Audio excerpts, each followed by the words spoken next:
Welcome back. That's such a delightful sound. It sounds so official. Glad you're back with me here. We took a break last week and did our intergenerational service. And if you weren't able to make it, you missed it. It was awesome. It was really great. It was really a lot of fun. We will be doing that at the end of each month. I will not necessarily be teaching every one of them. I probably will for the first 3 or 4 months. And so we will be doing that again this month. In fact, this month, the series that we've put together for the youth is called Destinations. And it's all about the mission that God puts us on as His witnesses. And the last 2 weeks of this month, I admittedly themed them based off of Halloween. The second to the last week is every successful mission has a destination, where we'll be talking about eternal life.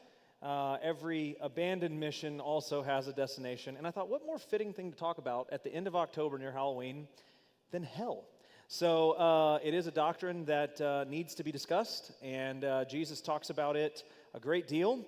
And it's not something that you hear a lot of, I don't think, in a healthy discussion. And it's weird to say healthy discussion about hell because there's nothing really healthy about it. But what I mean by that is to teach on it in such a way that it is not just fear-mongering, right?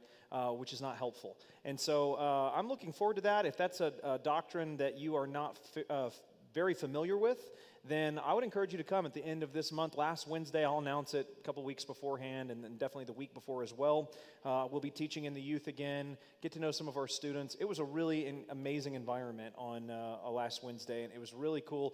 My highlight, I think, of the night was watching 80-year-old Dean Spurlock play volleyball with the kids. That was absolutely outstanding. And so you don't have to play volleyball if you come, but certainly welcome. A lot of fun, great time, and super beneficial for the kids. Let's see here. Are there any things we need to talk about before we continue? I feel like maybe there's some updating we need to do, and I can't really think off the top of my head right now. Trunk or Treat happening again Saturday before Halloween. If you're interested in signing up, then the large full-size, full-scale, actual car trunk in the foyer is a great place to go after this. There's a QR code on there where you can click that. It'll take you to a sign-up page, and you can volunteer to do that. Also need candy donations for that as well. I'm trying to think if there's anything else. I don't think there is. Yeah. I just told Kelsey, and it will be posted on that Saturday morning, the 30th. We're going to be having an event from 9 to 11. It's put together by the people from Divorce Care. Okay. It's called Surviving the Holiday. Wonderful. Is that here? Yes. Okay, so for those of you online, Bart was just sharing with us that same Saturday morning from 9 to 11, that's October 30th, there is going to be a class here put on by the people who do divorce care, which we run a divorce care class here at City on the Hill called Surviving the Holidays. And so obviously, holidays become much more difficult when you're walking through something traumatic like divorce. And so what an awesome thing. I had not heard that yet. So that's really, thank you for doing that. And amazing that is going to be happening. Great resource. So if you know anyone that could be benefited by that, then we would love to have them come and participate, be ministered to, and loved on. Yeah? They could go to divorcecare.org. Okay. And they'll actually see our church listed there with that thing, and they can register. Okay, so you can go to divorcecare.org, and you'll see City on a Hill there registered. Click there. You can register for that class on there as well. This interaction does remind me of something we were talking about right before we started here, which has nothing to do with divorce, but just the interaction itself. I am going to be receiving, Kelsey ordered something for me, and I don't know how it's going to work out. I'm going to be totally honest with you. No idea how it's going to work out, but it is something we saw in Shark Tank, is that right? And so it's a Shark Tank thing. It's a microphone. Because as you guys know, when you have questions or want to interact, then those who are online, if I don't remember to reiterate what you've said, which is, let's be honest, about 21% chance I'm going to remember, then no one on the computer hears what's happening. And we were laughing the other day. I think it was June that was watching it in replay, and there's just this big moment of silence, and I'm like, oh man, that is a really compelling, good question. And then I never, I never reiterated it. And so it was like this great suspense and no idea. So what this is it's a microphone, but it is in the shape of a ball, such that I can throw the ball at you, and you'll catch it and speak into it, and then throw it back. And it's got some kind of technology, like I guess it knows when it's flying through the air and it turns off. So, I mean, again, we're innovators here. What can we say? We are breaking the mold in so many more ways than we even are aware of. It may be a complete disaster, yeah. We are all Cowboys fans here, so expect me to throw it to the guy next to you more than you. So yeah, that'll be interesting. I'm hoping that solves. I know that's a problem. I'm very well aware of it. The only other alternative we have is we could do what they do at political debates where we have just a microphone set up, but then you have to walk all the way up there, and I don't know. No one wants to do that. The answer is no one, unless you're trying to make a show, and then you shouldn't be here anyways, because that's not the right venue for it. First Kings is where we are this evening. We are going to be jumping in to the book of Kings. We finished 1st and 2nd Samuel last time, or really rather just 2nd Samuel. It took us a couple weeks. We are going to be walking through 1st and 2nd Kings, and what I anticipate will take about 2 weeks. I don't think that it will take much longer than that, only because I'm going to give you a precursor up front, not planning on covering every single king. Not really planning on covering many of the kings. And the reason for that is the strength and the focus of this class is not to teach verse by verse or chapter by chapter through the Old Testament. As much as I would love to do that, and maybe one day we will do that, when you will give to me 5 years of your life, then legitimately we could do that. But it would take forever if I did that. Kings and then Chronicles, it's just not what this class is built on. And so the idea, the strength of this class is to talk about things that are either monumentally important or intriguing or interesting, compelling, things that perhaps you have never heard of or read before, or things that are just outright weird. And there are many weird things in the Old Testament. And so not going to just walk through the Kings. I will tell you right now in the introduction that there are a grand total of, after the split, which we'll talk about tonight, 40 kings, give or take, in the northern and southern kingdoms, 20 in each of them. Out of the 20 northern kings, approximately 0 of them are good kings. Out of the southern kingdom, there are approximately 8 that are good kings. So the overwhelming majority are bad kings, which is what leads to how 2nd Kings wraps up, which is exile. And so the goal here is not to talk through just every individual king. You won't remember them anyways because they're very weird names, and some of them reign for a very insignificant amount of time. What I do want to draw you to are the moments in the book of Kings that, again, are fascinating or just outright strange. Kings is, like 1st and 2nd Samuel, a book that is intended to be just one book.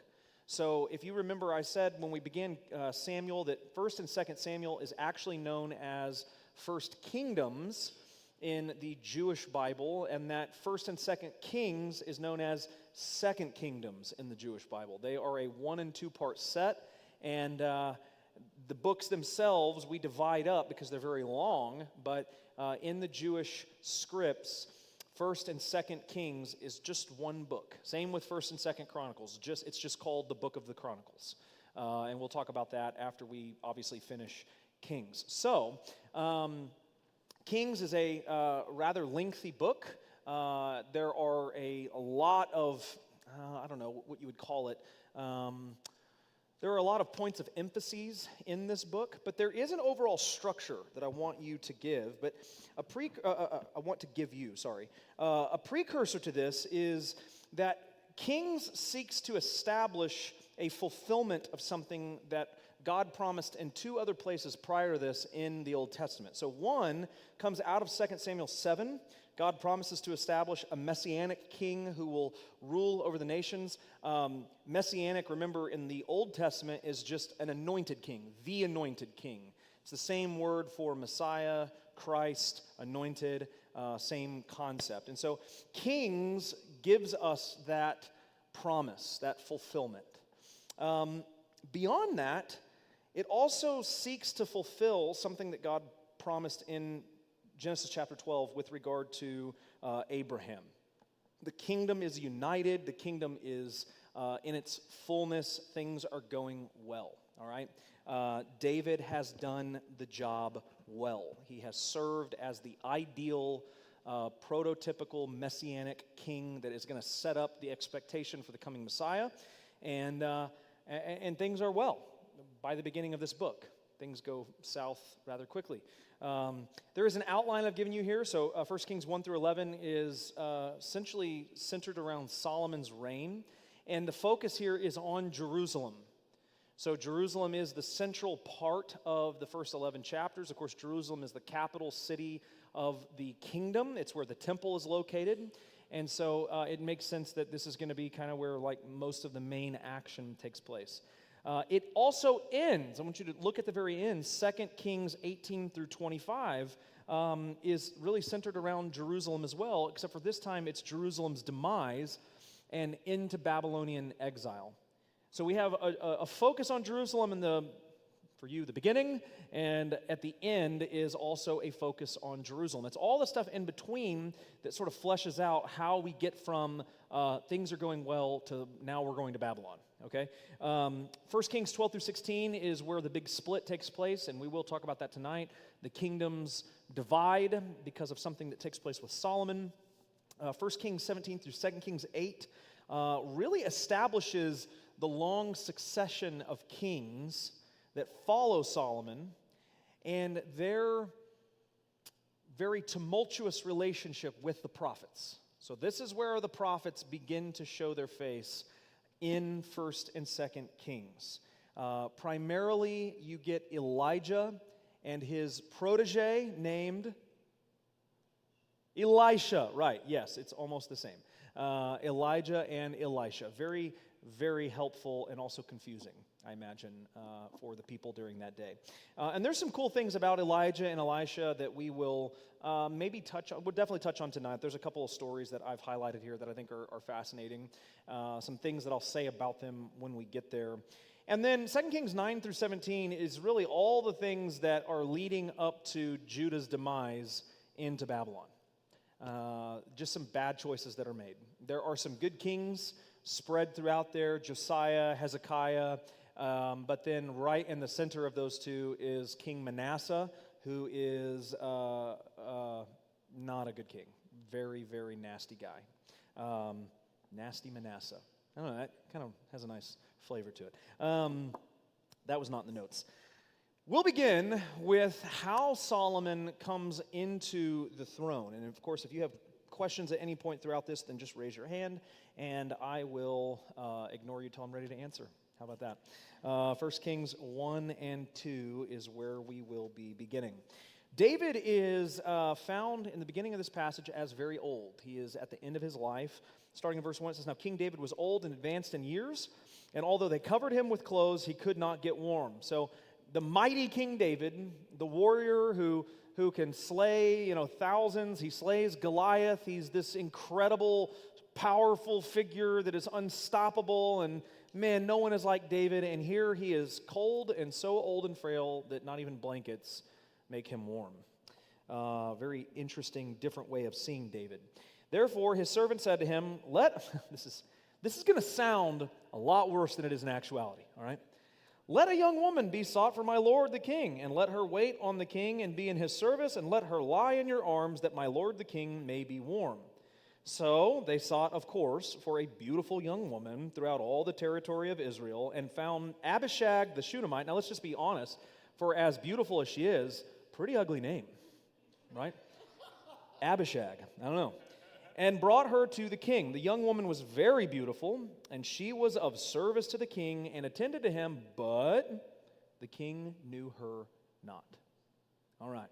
Now, I want to submit a couple ideas to you regarding this. One is it does kind of sound bad, and I mean, it kind of really is. That is what's going on, right? David is at the end of his life. This is a warm body for him to lay up against and keep warm. And if you're the king and you have your druthers, you're probably picking an attractive woman, not a hairy man. Let's just be honest about that, right? But the fact that he does not have actual sexual relationships with her is, I think, highlighted for a purpose. And I'm not going to tell you the purpose that you think I'm going to tell you. I don't think it is a moral argument here. I don't think this is saying, like, David's a good guy. I think the point of this is that he's very old. Yeah, he's beyond the capacity to have sexual relationships with this woman. Say again? No, no, not at all. David has demonstrated already a propensity to sleep with other women. So I don't think that this is like trying to make a moral argument for the character of David. David is a man after God's own heart. He does a lot of things well. He's also a fallen individual. And this is just highlighting, I believe, that we're at the end of David's life. But notice that in this passage, the only things that are really being highlighted here with regard to his age and his frailty is his physical condition. Meaning that his mind, we can assume, is still in full working order. And we're going to find out that it is here in a little while because he's still able to think very sharply and very quickly. But this is the state of King David. Now, this presents an issue. Everyone knows at this point that David is going to pass away soon, and this will present a problem. With David gone, who will be the king?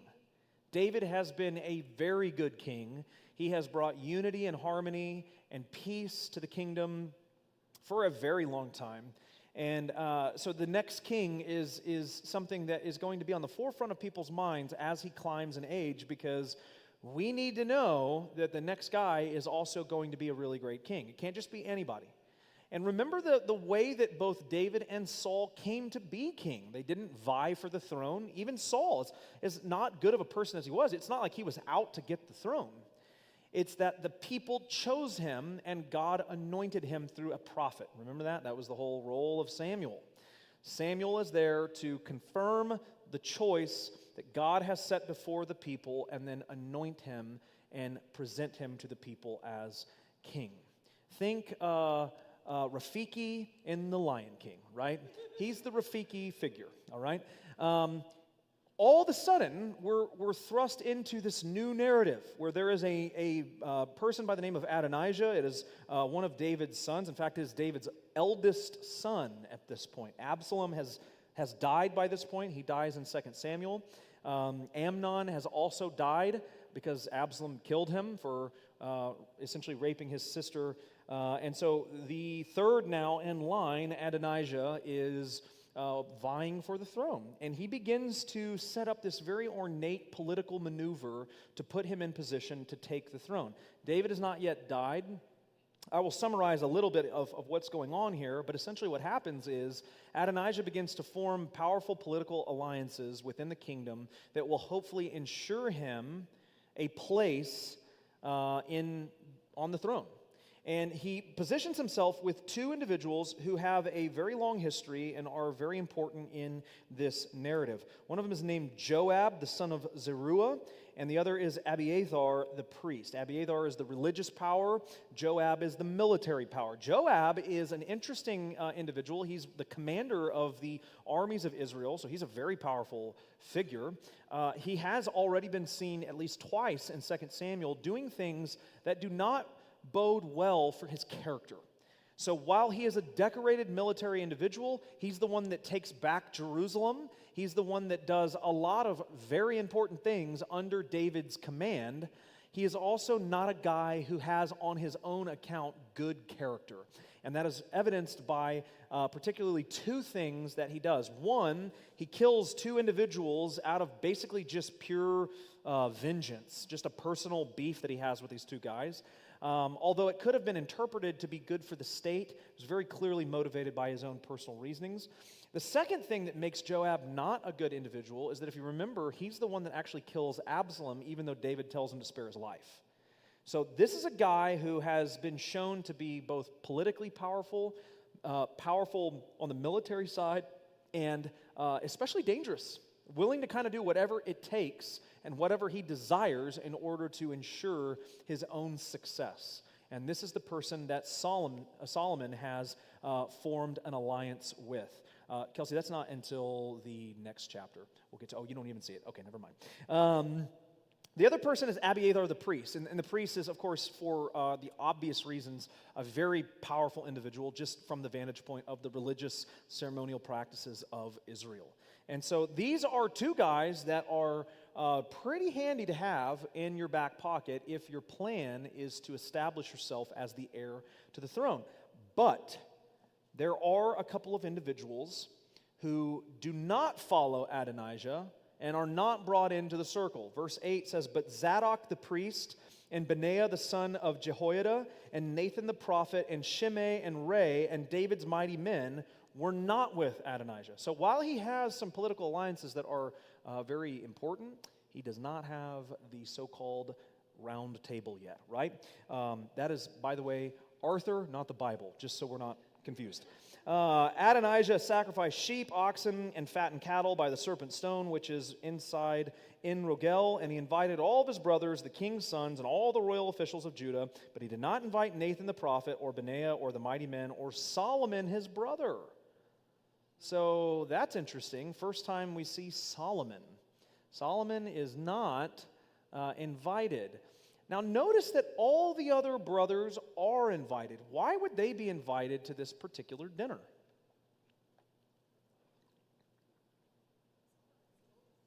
Say again? He's actually not. Say again?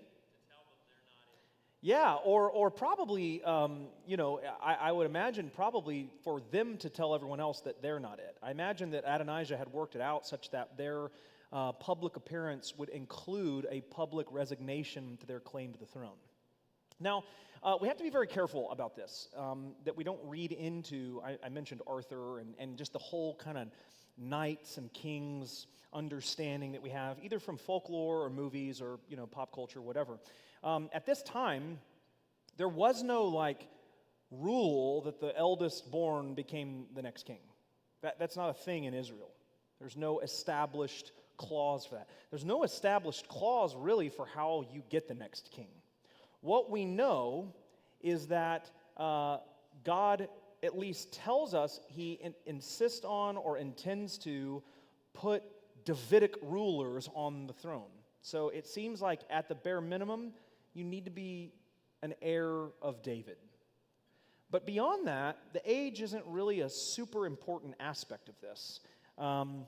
The thing that makes Solomon an interesting candidate for this is that while Adonijah is the son of Haggith, that's the mom, Solomon's the son of Bathsheba.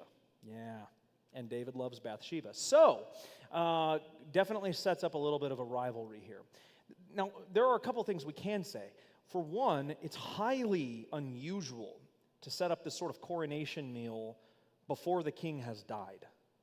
So this is very much a political stunt. And it is very much meant to manipulate people into thinking that Adonijah is the next person to rule. And by and large, it seems like it's working.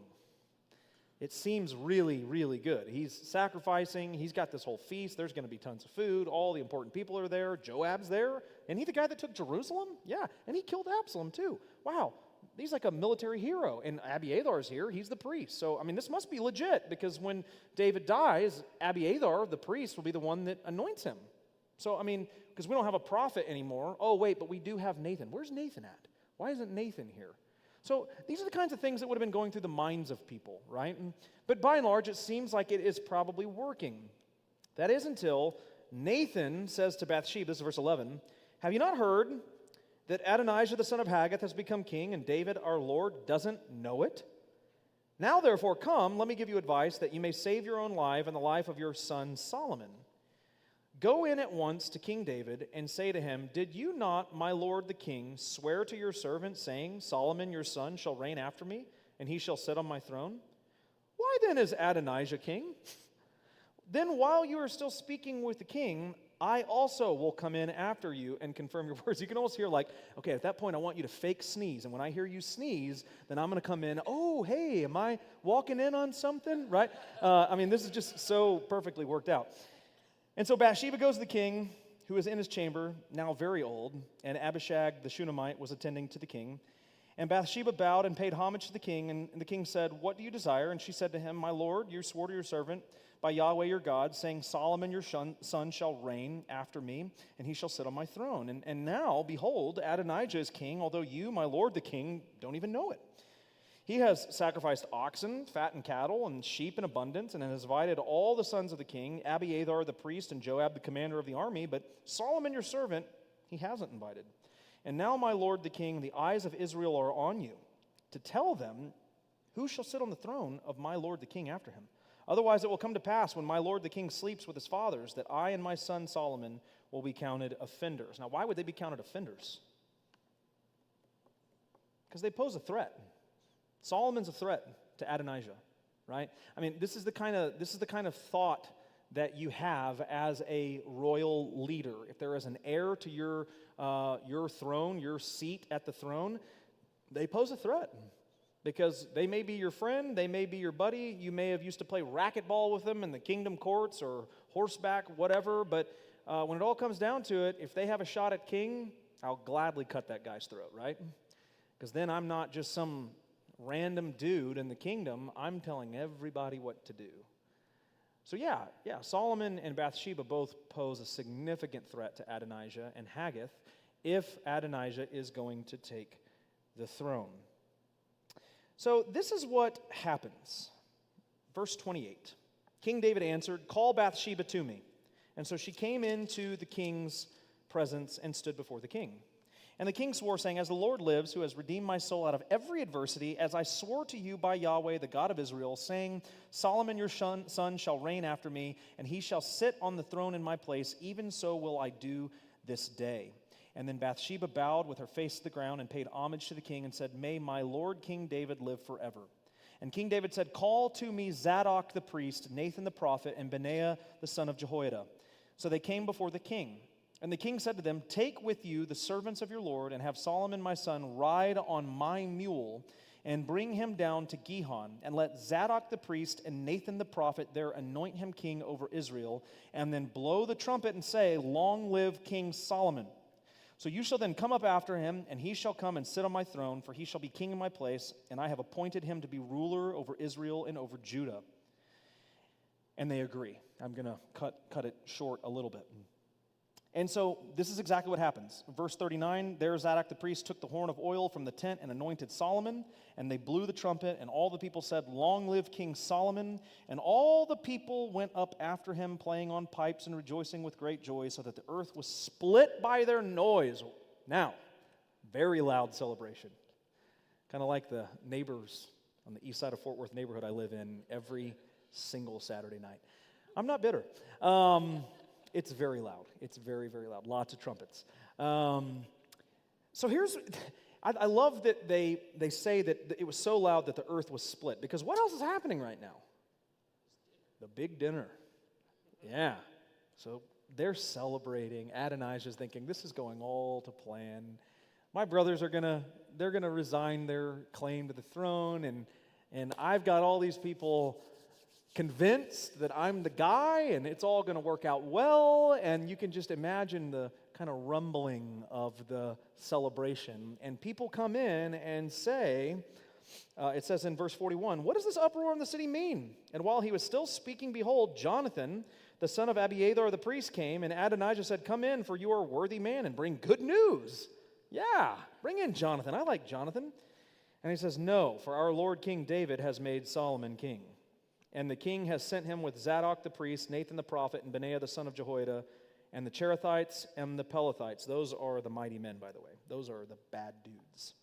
And they had him ride on the king's mule, and everyone now believes, because it is true, that Solomon is the king. And at this point, the party gets really awkward, and everyone gets very nervous, and they begin to think only for the safety of themselves, and they disperse.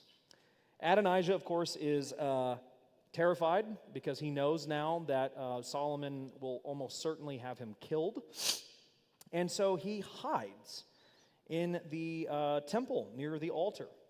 And Solomon gives him a really good deal. Verse 52, it says, Solomon said, if he will show himself a worthy man, not one of his hairs shall fall to the earth, but if wickedness is found in him, he shall die.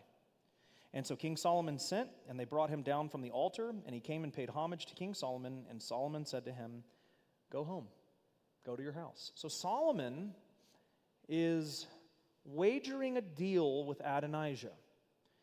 If you're a righteous person, you're going to live. If you act wickedly, you're going to die. You're dead. Yeah. Seems pretty straightforward. Can you guess how Adonijah ends up acting? Anyone want to take any bets? Any wagers? Yeah, it doesn't work well. Now, in between this, let's see here. It says that David's time drew near to die.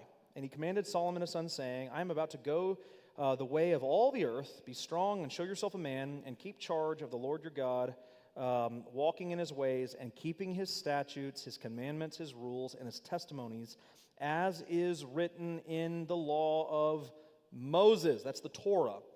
That you may prosper in all that you do and wherever you turn, that the Lord may establish his word that he spoke concerning me, saying, if your son pay close attention to their way, to walk before me in faithfulness with all their heart, you shall not lack a man on the throne of Israel.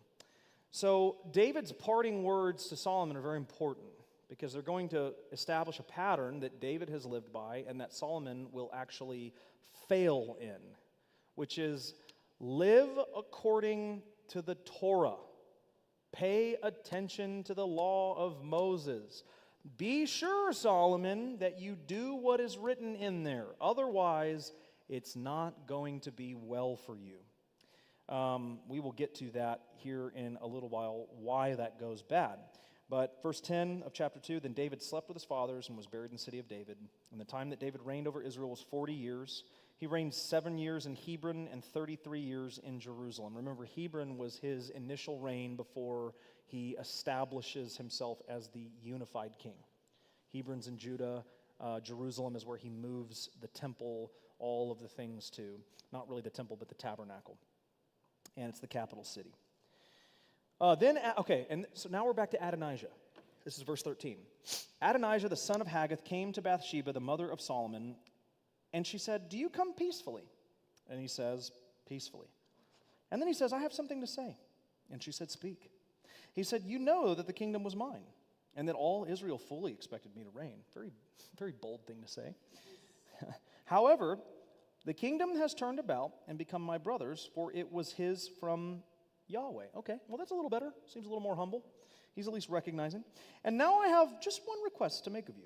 Do not refuse me. Again, a little bit bold to say this to the king's mom. Please ask King Solomon, he won't refuse you, to give me Abishag the Shunammite as my wife. Now remember, she's the one that's been keeping David warm at night. Right, yeah. And so now he's like, I don't have the kingdom, I don't have the throne, but at least maybe I could have a really attractive girl that used to just keep David warm every night, right? Not too much to ask. Bathsheba says, sure, very well. I will speak for you to the king. So Bathsheba comes to King Solomon, and she does exactly what Adonijah asks her to do in almost the same exact wording. And Solomon loses his mind. Okay, not literally, but he gets very mad. And he immediately determines to have Adonijah put to death. And so Adonijah is killed by the sword, right? Dead. There's a little bit more detail. I won't read it all. But the question becomes, why?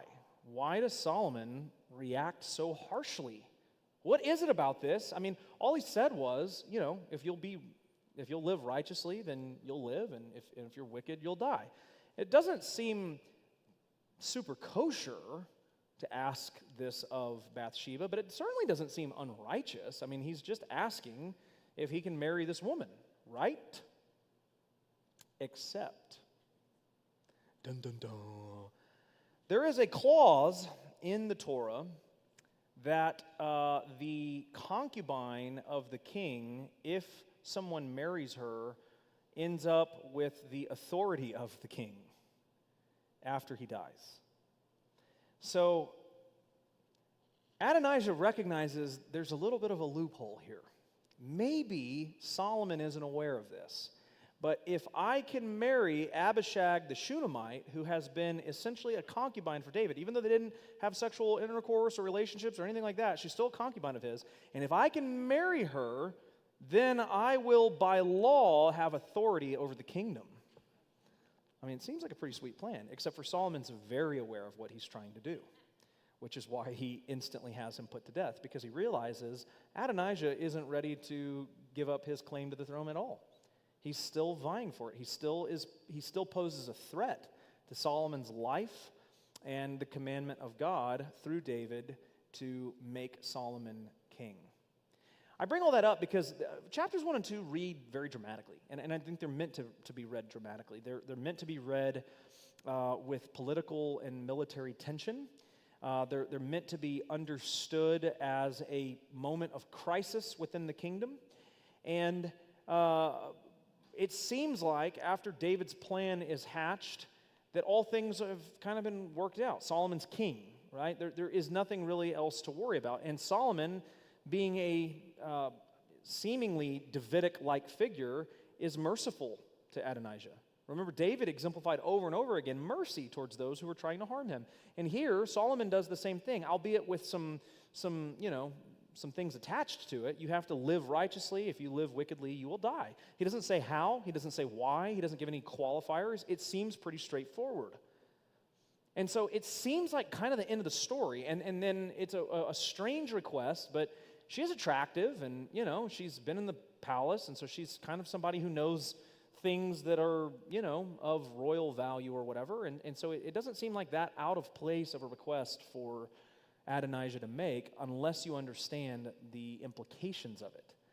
We, the Western readers who are not entrenched in Torah every day of our lives, almost certainly do not understand that. And so when we read it, it just seems kind of like a rash overreaction of Solomon, and it's not. It's extraordinarily warranted because it is a means of protecting what God has set in motion. Any questions? Yeah. I wanted to wait on this because you had mentioned a good several minutes ago that the eldest Yeah. the eldest son succeeding the throne as king wasn't really a thing at this time. Right. And I believe you, but also I feel like there are lots of instances prior to this in the Old Testament where the age of the children matters. Yes. Jacob and Esau is a perfect example Right. of this. Like, there's literally a trade for the birthright as the oldest child. Right. And even David himself, when he's being all of his siblings are being lined up, oh, is this our guy? Is this our guy? Is this our guy? And then dad is like, oh, I got the youngest runt out there tending the sheep, but it's not him. And maybe the answer is it just didn't matter for kings, but in light of some of the other events of the Old Testament, I just find that hard to wrap my head around, that like the eldest child succeeding the throne wasn't a thing. Yeah, so online the question is, man, I'm like 2 for 2 right now. Yeah, maybe we don't need this microphone out. No, just order the microphone. Order the microphone. The question online is it seems like, although the word is being taken that there is no definite rule for the eldest son to take the throne after the king dies, there is an emphasis in the Old Testament of the eldest child, eldest son in particular, that has a lot of special privileges, right? The birthright in particular is what you are referencing. And Jacob and Esau is a great example of that, although there are other examples as well. The inheritance of a father when he dies to his children would have been dispersed pretty equally, with the exception of the firstborn son, who would have received a double portion. So there is absolutely a respect towards the firstborn son in a lot of ways. And culturally, that would have inoculated almost every way they think about social structures and privileges and all kinds of things. But, and I think that might even be what motivates Adonijah to say what he says, which is the people expect me to reign. We don't know if that's a statement out of just like pride or self-delusion, or if it is legit. I mean, it's very possible it's legit that people did expect him to reign because he was the eldest. The point is that with regard to succession of kings, there's no rule written in the text about it, because the way that kings have been selected thus far have nothing to do with even bloodlines, right? All we've had is Saul and then David. And Saul wasn't even the king over everyone. He was just the king over Israel. So there wasn't really a unified kingdom at that time. So it's probably a little bit of both and. My point is that for David, because it doesn't say God chose Solomon either, and that's an important thing to note.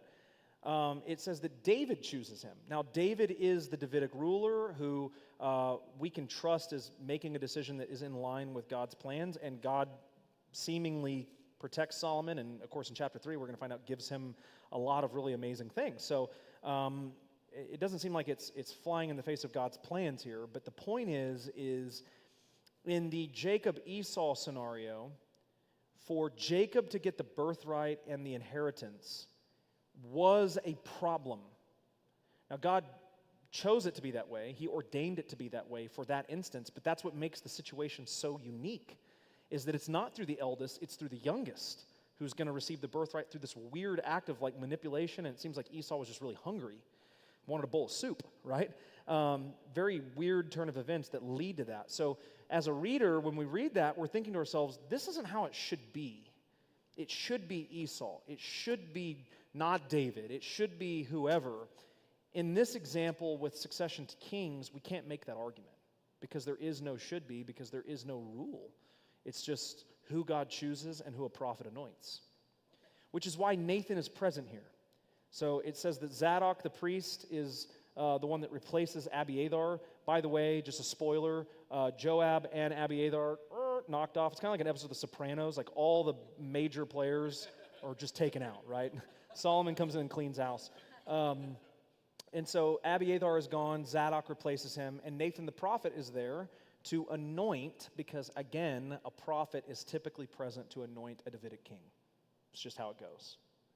But that is a great question, and I think it's something that should absolutely influence the way that we read these stories, and it is something that we should at least consider, that there are, in any story in the Bible, you have your theological laws in place that sort of govern the story, and then you have your sociological or just human perspective elements that influence the story.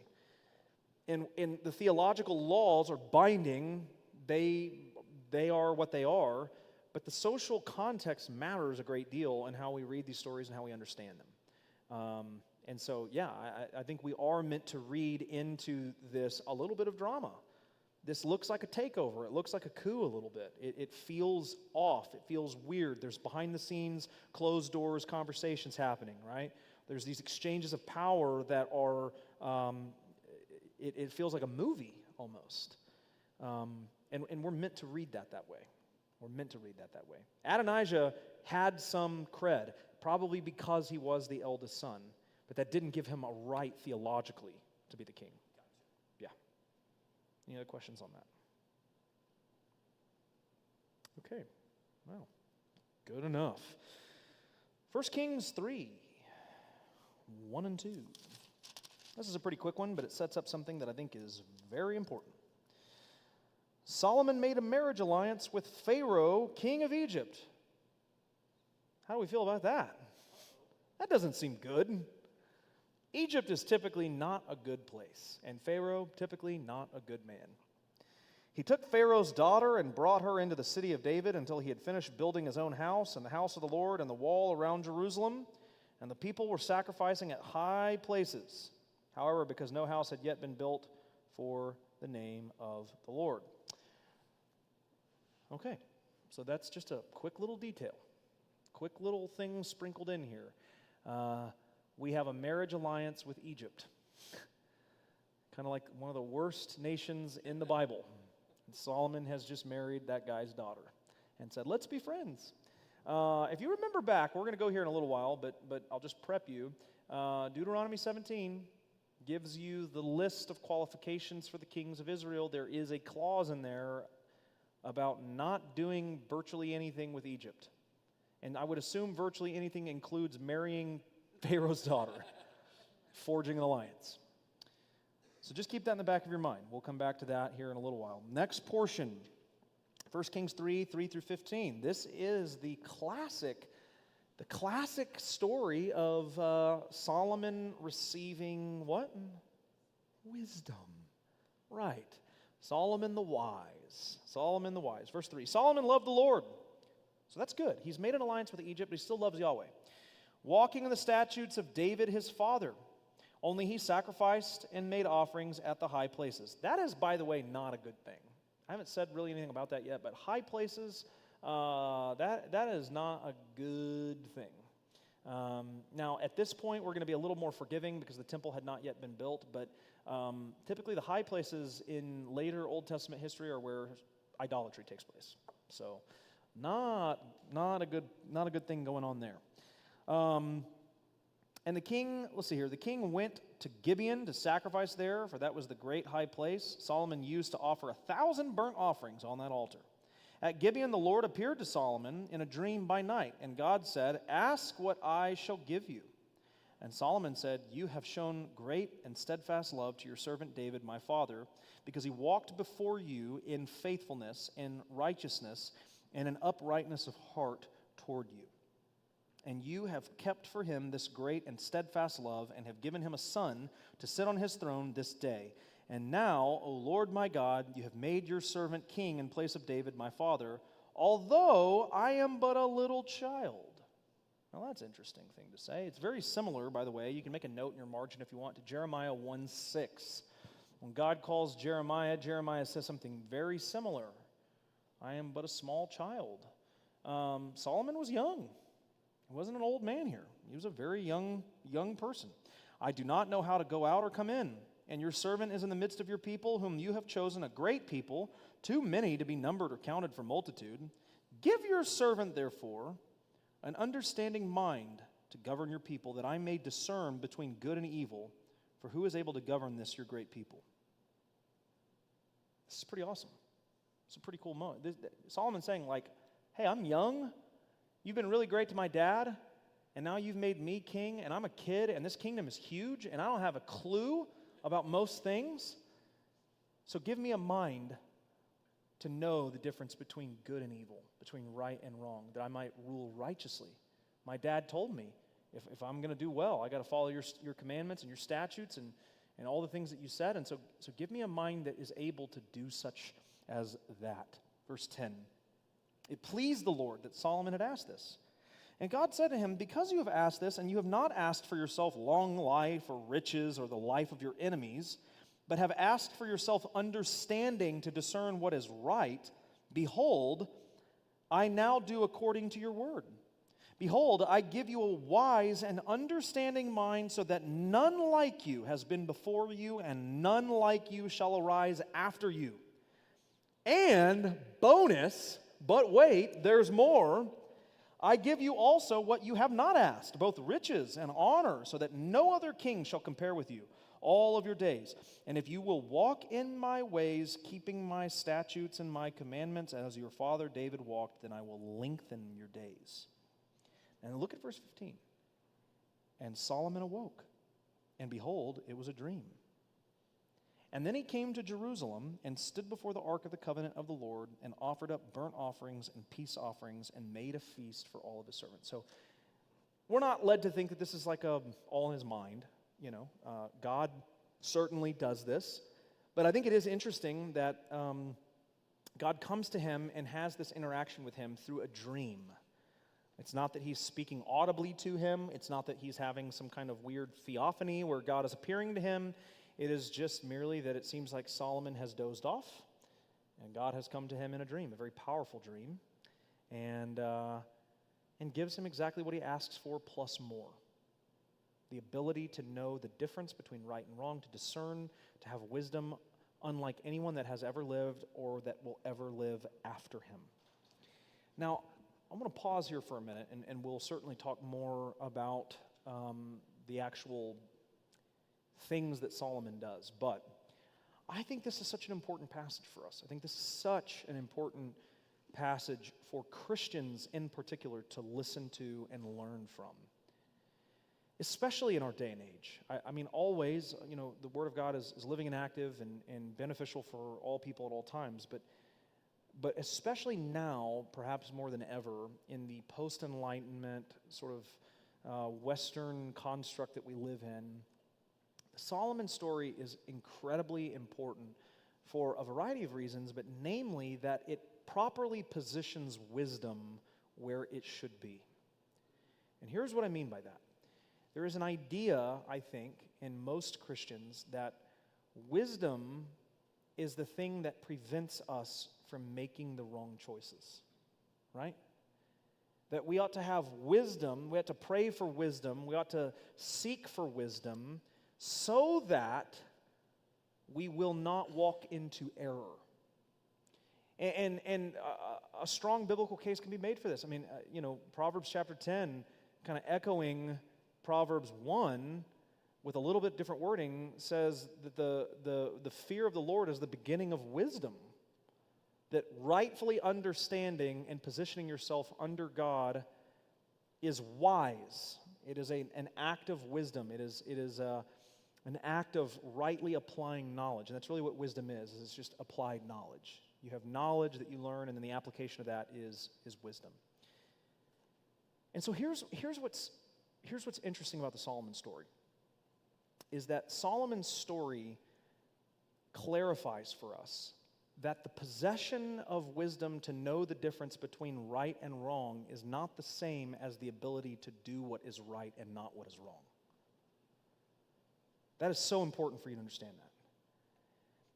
Solomon will literally break every single rule in Deuteronomy 17. It's what causes the split between Judah and Israel and sets into motion the total disarray for the people of God that has never really been fixed, if we're being honest.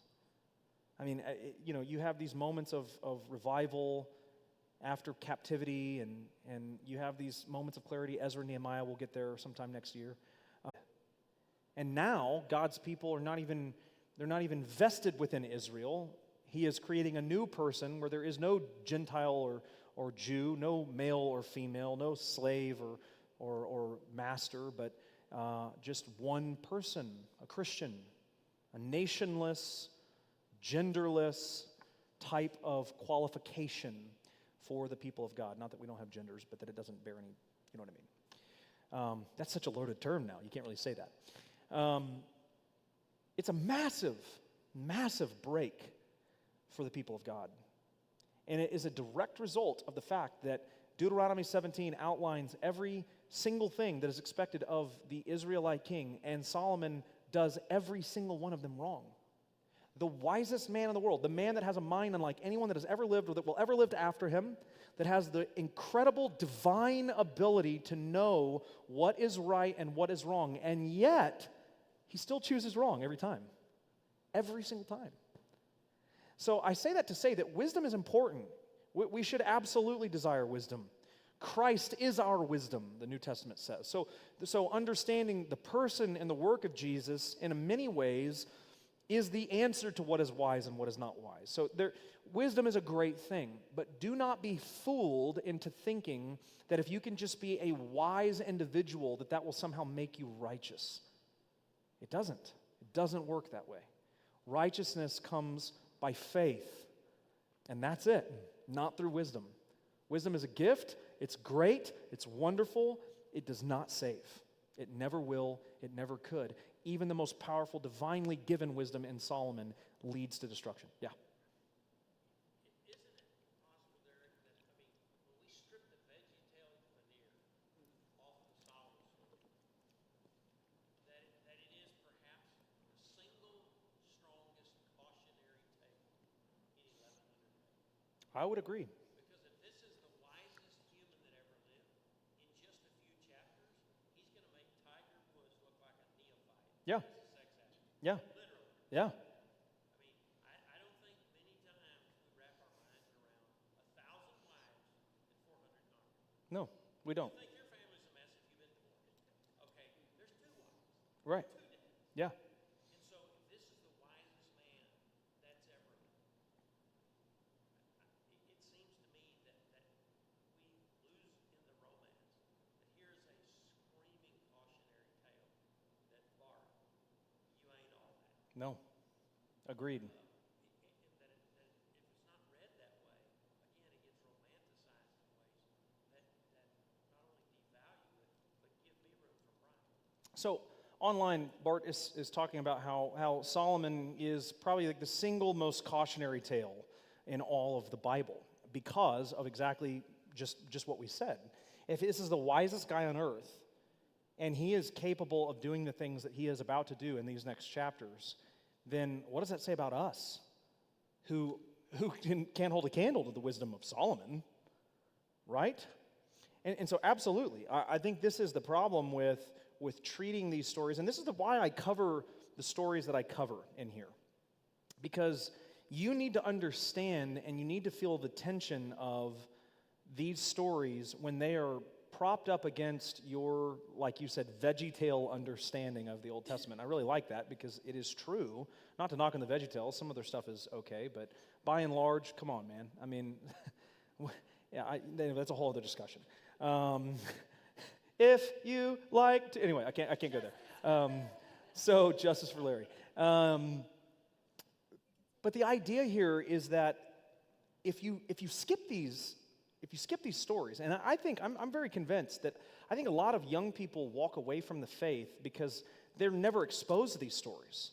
And so when they get into their kind of young adult years, they're trying to figure things out, and then they hear some yahoo on YouTube talk about why Christianity is a horrible religion because this guy in the book of Judges makes a vow with God that, you know, he'll kill whoever comes out of his house, and then it's his daughter, and then he does it, and then, so this is what the Bible teaches. And this young person has never read Judges before because it's not Matthew, Mark, Luke, or John, or Romans. And so we don't look at the Old Testament. We don't reckon with the stories. We don't know how to deal with them. And so it creates a lot of kind of cognitive dissonance within the people of God because they don't know how to deal with it.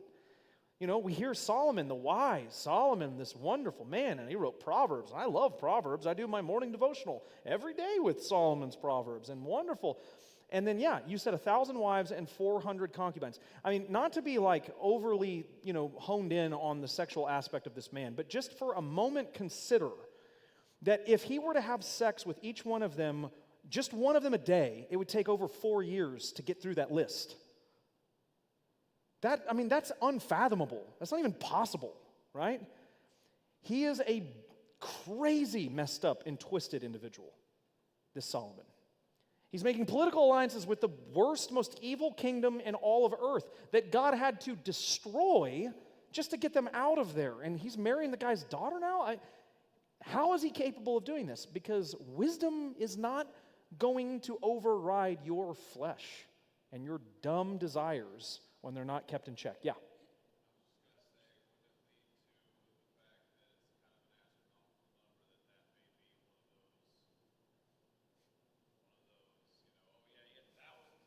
Right. Sure. Yeah, so the question is that a way of just sort of like maybe speaking in terms that are like so exaggerated to kind of prove a point? It is possible. I mean, it is certainly possible. The Old Testament does sometimes use numbers especially when it's counting, like numbers of people, numbers of days it takes to get from point A to point B. Sometimes those numbers are sort of juiced up to make a point, but they're understood to be way more than you're supposed to have. Again, just like for the sake of that argument, if someone's talking about Mason, he's the guy with 1,000 wives and 400 concubines, that's still not a good thing. That's still a lot of women that you're not supposed to be married to or have concubinage with. Yes.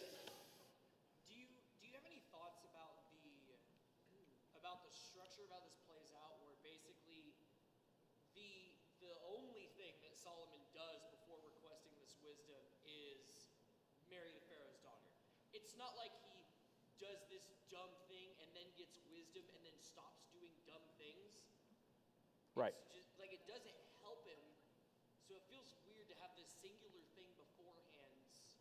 Yep. I know you love talking about the structures of Yeah. chapters in the book. Do you have any thoughts on that? I do, as a matter of fact. So the question is there a reason structurally to put his marriage alliance with Pharaoh's daughter before he asks for wisdom and all the rest of the story unfolds? Yes, I think there is. I think the point of it is that when we get to chapter, whatever it is, 12 or 13, when Solomon dies, maybe 14, Solomon looks more like Pharaoh than he does David.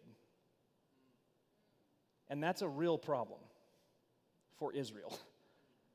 And so I think this is introducing us to Solomon's narrative in such a way that is setting us up to go, yeah, he's going to look more Egyptian here before too long. He's going to have 1,000 wives and 400 concubines. He's going to have multiple temples. He's going to be worshiping all these false gods. He's going to be doing all these weird political things. He looks more like Pharaoh than he does his own father. And that should be a massive warning sign. Hence why the kingdoms are split. And hence why, after that, the northern kingdoms really, really struggle. I mean, I'll give you one example. The 755, we're not going to get through all this tonight, but I mean, and I won't go into details because we'll actually read it when we get to it. But when the kingdoms split, you guys know, because we've talked about this before, maybe not in this class, but if you've been with me through the New Testament, then we definitely talked about it, that Judea and Samaria in the New Testament are Judah and Samaria of the Old Testament, right? And they have a very tumultuous relationship in and of themselves. Remember, Jesus talks to the Samaritan woman at the well, and the Samaritan woman at the well, and the fact that he's even engaging in discussion with her is really incredible because she's from Samaria. She's a mudblood. She's a half-breed. She's not someone that you relate to as an Israelite. The Good Samaritan story, again, another one of these illustrations of Jesus that are so mind-blowing because the one in the story that actually gets it right is the guy that we're not even supposed to relate to because they're unclean. Well, the reason they're unclean is because after these kingdoms are split, 10 tribes remain in the north in Israel, 1 tribe remains in the south in Judah. Later, I think it's Benjamin maybe that joins Judah. I can't remember off the top of my head. But it's Judah. I mean, that's, by all, counts, it's just Judah is the one tribe. In the north, so in the south, in Judah, you have Jerusalem still as the capital, where the temple is, because we're about to find out that Solomon has the temple built. The temple is there. This is the hub of Judah in Jerusalem, the one true temple that God architected. After the split happens, the northerners need a temple for themselves. And so the king during that time actually institutes 2 temples so that they've got a little bit of variety, one in Dan and one in Bethel. And both of them are in the temple constructed a massive golden calf that is committed to or in dedication to Yahweh. And you're like, wait, what? If you've just read Exodus 32, you know that the largest worship service in the entire Bible is in Exodus 32. It's an act of idolatry where they burn all their jewelry and construct this gigantic golden calf. And so you're like, wait, how dumb do they have to be that here they are creating these other temples that aren't even where God commanded them to create them at, and they're putting a calf in the temple, the thing that Moses blew up on them for? It just shows you how far they are from understanding what is right and what is biblical. And it's demonstrated and played out through all their kings. Like I said, 0 of 20 of them are good kings. They are awful people. And about 150 years before the demise of Judah through Babylon, Assyria wrecks the northern kingdom and takes them into exile.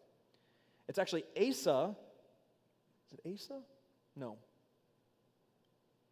Hezekiah, who is there and trusts God when the Assyrians come knocking at the door of Judah. He trusts God, and Assyria they find their demise. They don't end up attacking Judah. Judah is saved because Hezekiah is a good king. Just to tie these pieces together for you a little bit, if you're a little bit vaguely familiar with the Old Testament, Assyria, the Assyrian captivity, we'll get to it when we get there, is what happens when Rezin and Pekah form an alliance against Ahaz. Is it Ahaz? Yeah, in Isaiah. So remember in Isaiah, when Isaiah comes to the king and says, ask a sign for the Lord, and he says, I would never do that. And he says, then the Lord will give you one. A virgin will conceive and bear a son, call him Emmanuel. And he says, by this time next year, y'all will be laid waste. And that comes to pass. Assyria comes and destroys them. Assyria then turns to Judah to attack Judah, but because Hezekiah is a good king, God spares Judah during that time, and they disperse elsewhere.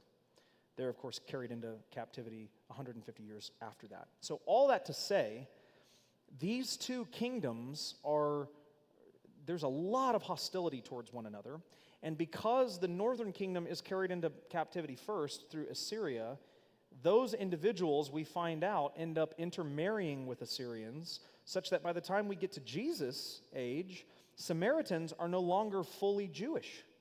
They've mixed with Assyrians and with all kinds of other people.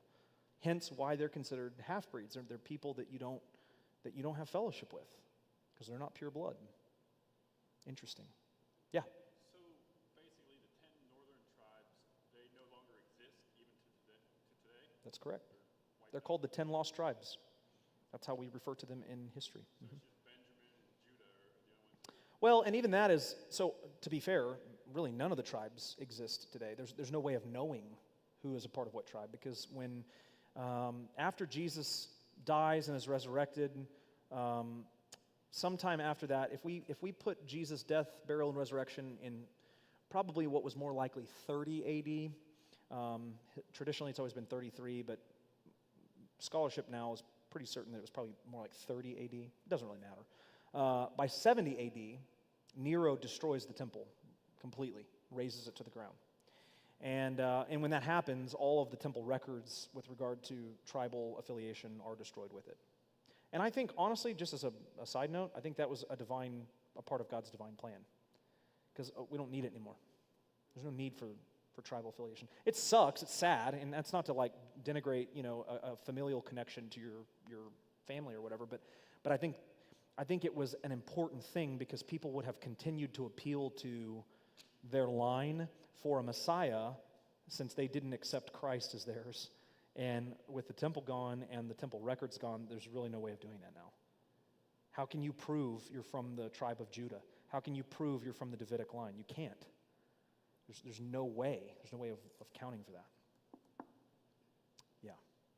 So this is Solomon is, it's such an important figure in Old Testament history because beyond understanding the pitfalls of putting too much weight onto the role of wisdom in our life, what we find in Solomon is that actually he begins and ends more like Pharaoh than David, which is sort of like the arch nemesis of the people of God. Not a good show. Not a good show.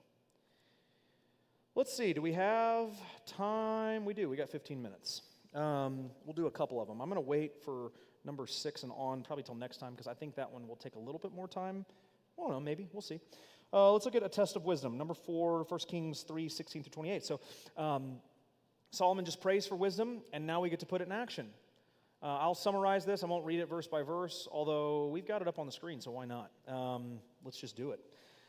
Let's just do it. Verse 16, then 2 prostitutes came to the king and stood before him. The one woman said, "Oh, my lord, this woman and I live in the same house, and I gave birth to a child while she was in the house, and then on the 3rd day after I gave birth, this woman also gave birth." Imagine that house. Yowza. Yee.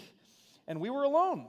There was no one else with us in the house. Only we 2 were in the house." Talk about some strong women. Not even like a midwife or anything. They just pushed kids out. "And this woman's son died in the night because she lay on him." Verse 20, "And she arose at midnight and took my son from me beside me while your servant slept and laid him at her breast and laid her dead son at my breast. And when I rose in the morning to nurse my child, behold, he was dead. But when I looked at him closely in the morning, behold, he was not the child that I had born. But the other woman said, 'No, the living child is mine and the dead child is yours.' And the first said, 'No, the dead child is yours and the living child is mine.' Thus they spoke before the king." All right. And this is the king's act of wisdom. The one says, 'This is my son that is alive, and your son is dead.' And the other says, 'No, but your son is dead, and my son is the living one.' And the king said, 'Bring me a sword.' So a sword was brought before the king. And the king said, 'Divide the living child in two, and give half to the one and half to the other.'" This seems very macabre. "Then the woman whose son was alive said to the king, because her heart yearned for her son, 'O my lord, give her the living child, and by no means put him to death.' But the other said, 'He shall be neither mine nor yours, divide him.' And then the king answered and said, 'Give the living child to the first woman, and by no means put him to death. She is his mother.' And all of Israel heard of the judgment that the king had rendered, and they stood in awe of the king, because they perceived that the wisdom of God was in him to do justice." I mean, it's pretty clever, right? It's a pretty clever moment for Solomon. He thinks quickly on his feet. He knows that if I divide the child, the real mother is not going to let that happen. And she doesn't. And this is how he figures it out. So he puts it to the test. It works. The people recognize it. Solomon is one wise dude, right? He is somebody that we want leading our kingdom. He has wisdom. Any questions on that? Yeah, exactly. Yeah. Yeah, exactly. No chance I want Solomon around my son. Does he got a sword? He doesn't? Okay, that's fine. Let him hold him. All right, 1 Kings chapter 6. We're going to jump over a few chapters. Chapter 6, verse 23 through 36. Now, this is a description of the inner sanctuary, and I think this is a fascinating passage. It says, "In the inner sanctuary, he made 2 cherubim of olive wood, each 10 cubits high." Let me backtrack a little bit and just say so Solomon has been charged to build the temple. And the plans of the temple are frustratingly detailed. I'll put it that way. Very, very detailed description of how the temple was to be constructed. And I say frustratingly because it seems like a lot to read for us today, but this part of it is actually very cool, and I'll explain why if it doesn't become obvious. Verse 24, 5 cubits was the length of one wing of the cherub, and 5 cubits the length of the other wing of the cherub. It was 10 cubits from the tip of one wing to the tip of the other. The other cherub also measured 10 cubits. Both cherubim had the same measure and the same form. The height of one cherub was 10 cubits, and so that was of the other cherub.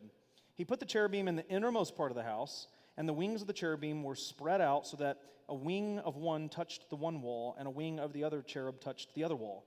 Their other wings touched each other in the middle of the house, and he overlaid the cherubim with gold. Around the walls of the house, he carved engraved figures of cherubim and palm trees and open flowers in the inner and outer rooms. And the floor of the house he overlaid with gold in the inner and outer rooms. For the entrance to the inner sanctuary, he made doors of olive wood. The lintel and the doorposts were 5-sided. He covered the 2 doors of olive wood with carvings of cherubim, palm trees, and open flowers. He overlaid them with gold and spread the gold on the cherubim and on the palm trees. And so on and so forth. I won't keep reading. It's a lot of the same stuff. But take note of the things that are present in the innermost part of the sanctuary. What things do you see being carved or made?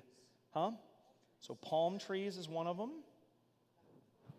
Flowers is another one. And cherubim.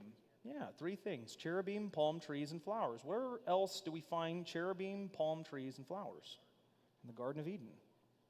Yeah. So in the Garden of Eden, all the way back to Genesis, the Garden of Eden, where God and man had fellowship. So I think it's a really cool, there's nothing said about this. There's no, explicit tie. You do also find them, Kelsey is reminding me, cherubim, palm trees, and open flowers in L.A. That is as well. It's very true. Probably not the same kind of cherubim as in Eden and in the sanctuary, but certainly palm trees and open flowers, no doubt about it. I think it's just a cool aspect here that Eden represents the place where God and man have intimate fellowship, where God enters into the human realm, if you will. And the innermost part of the sanctuary is where the presence of God was said to dwell. And so that he is paying homage to this very important part of Old Testament and really human history, I think is just really a neat thing. There's no explicit explanation for it. It's just one of those cool details that you miss if you get sort of bored and skip past the, again, frustratingly detailed selection. Thoughts on that? Okay, I think we can actually do this one more because I don't think it'll take that long. I think this is just a cool way to end it for tonight. 1 Kings 8:22 through 53. This is one of my favorite passages in, honestly, probably the Old Testament, just because it is such a, I guess in my mind, the social aspect of it would have been very fascinating to kind of feel how the crowd would have responded to this.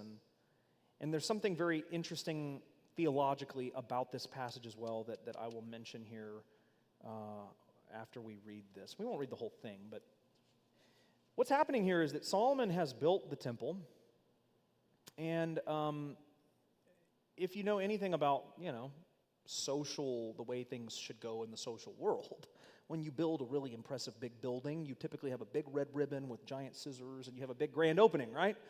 And there's no scissors or red ribbon, but this is essentially what's happening. The temple is completed, and the people are there for grand opening, hard launch. We're open for business. King has done it. The temple is made. It is awesome. It is a thing to behold. There's gold everywhere. There's the finest woods. It's been crafted in a way that just is, it's incomparable to anything else on the planet. And so Solomon gets there, he shows up, the news is there, kind of just waiting for him, and he arrives, and everyone is cheering, and there's this large crowd, and it's a big deal. And like a good king, a godly king, he does what any good and godly king would do. He says, hey, before we open this thing up, let's do a prayer of dedication. And so he prays in a very public format, which, again, I'll just say as a side note, if you ever hear anyone go, I don't believe in public prayer, I think it's a thing between me and God. Nope. King Solomon did it. A lot of other people did it too. Public prayer is a thing. And so he stands before the altar of the Lord in the presence of all the assembly, and he spreads out his hands towards the heaven. This is starting in verse 22. And he spreads his hands out toward the heavens. This is just a glorious, you just imagine this, right? Really amazing moment. And he says, O Lord, God of Israel, there is no God like you in heaven above or on earth beneath, keeping covenant and showing steadfast love to your servants who walk before you with all their heart. You have kept with your servant David, my father, what you declared to him. You spoke with your mouth and with your hand have fulfilled it to this day. Now, therefore, O Yahweh, God of Israel, keep for your servant David, my father, what you have promised him, saying, you shall not lack a man to sit before me on the throne of Israel, if only your sons pay close attention to their way to walk before me as you have walked before me. Now, therefore, O God of Israel, let your word be confirmed, which you have spoken to your servant David, my father. This is going well. We're praying, God, you've done everything. Keep doing everything you said you would do. You said if I do what you asked to do, you would keep a man on the throne. And look, Lord, at this amazing temple, I have done what you asked me to do. Verse 27. And this is where it gets weird. But will God indeed dwell on the earth? The people are like, he better. That thing costs like $2 billion, right? There's gold everywhere. Behold, heaven and the highest heaven cannot contain you. How much less this house that I have built?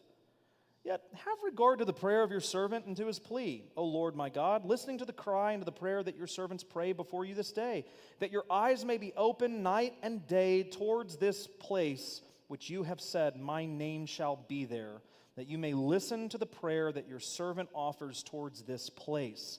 And listen to the plea of your servant and of your people Israel when they pray towards this place, and listen in heaven, your dwelling place, not the temple, but in heaven, your dwelling place. And when you hear, forgive. So apart from the fact that this also sounds strikingly like Islam, where you're like praying towards a place, I don't think that's what we're to be taking away from this. What Solomon is saying is something very profound that is theologically brand new to the people of God. Never have heard this before until right now. Developing theology before their very eyes, which is this, that God exist in heaven and all around and can look down from heaven and answer prayer without actually being there in person. So understand that up to this point, Genesis, the Torah, Genesis through Deuteronomy, Joshua, Judges, where is God whenever God is speaking to them?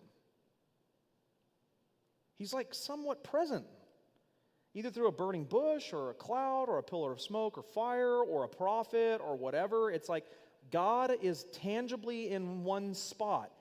The people of God would have thought God is very powerful and God can do anything He wants to do as long as He's there. But Solomon's like, He's not here. He's in heaven. And He doesn't need to be here. All He needs to do is look towards the temple and the people who are praying towards the temple, and when He hears the cries of His people, He forgives. And then it goes through, and if you read through this, I have it highlighted in mine. Verse 34, hear in heaven and forgive the sin of your people. 36, hear in heaven and forgive the sin of your servants. 39, hear in heaven your dwelling place and forgive and act and render to each whose heart you know according to all his ways.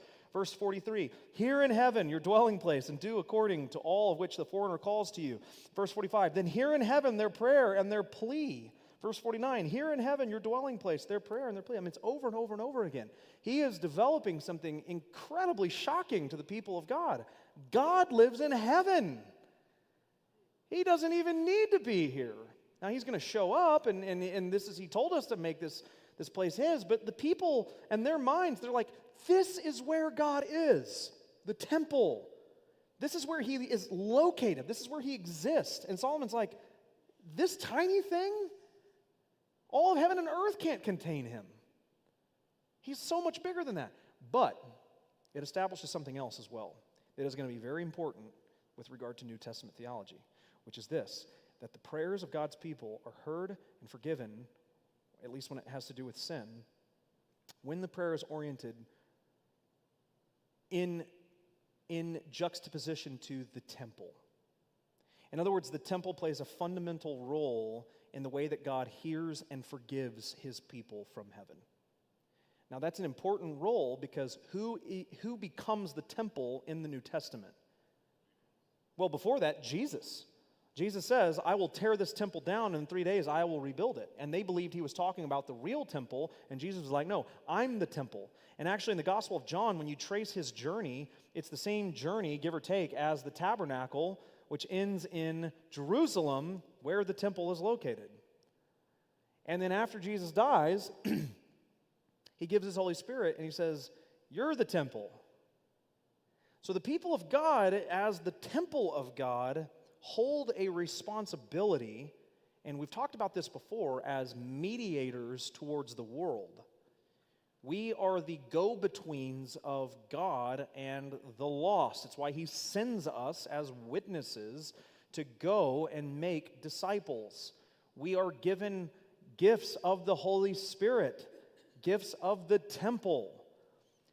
He says that what you bind on earth will be bound in heaven, and what you loose on earth will be loosed in heaven. That you are able to forgive. And why? Because you have the gospel. And so you bring the gospel, and when people are captured by it, and they're born again, and they cry out to the Lord, and they're saved, you can announce to them forgiveness. Not your forgiveness, you're not the one doing the forgiving, but you can announce to them the forgiveness of God because this is the system that God has set up, and it is still, to this very day, operating through the temple. Really amazing stuff. Really amazing stuff. Questions? It's kind of a lot. So we find out that God's a lot bigger than we thought He was in a prayer. And I think that I would have loved to have just feel the temperature of the room change. Because, people are going like, wait, is he saying, so God's not going to be here? You mean we didn't have to build this thing? Wait. It's just such a strange moment. It's such a strange moment, but it's super cool. All right, so coming back next week, we'll come back and read 1 Kings 12. That's the new temples in Bethel and Dan that I mentioned. We've got the kingdom split. We will make it into 2 Kings and hopefully finish 2 Kings. Once we get past Elijah and Elisha, there's really only a couple of kings that I want to highlight. Manasseh, I'll say a couple things about him, namely that he engages in child sacrifice. That's why Judah is finally undone. Hezekiah and Josiah bear mentioning for sure, so we will do that. The way that Kings ends, I think, is really cool, and I can't wait to talk about that next week because it's an interesting way to end that story. But we'll do that next time. God bless y'all.